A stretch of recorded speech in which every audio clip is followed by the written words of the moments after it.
నేను చేసినవా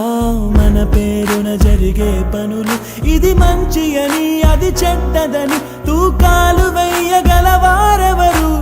అందరికీ చివరాఖరికి తుది తీర్పు ఒక్కడే పైవాడు అవుతున్న మేలు కీడు అనుభవాలేగా రెండు దైవం చేతి బొమ్మలేగా నువ్వు నేను ఎవరైనా తలో పాత్ర వెయ్యకుంటే కాలయాత్ర కదిలేనా నది సంద్రం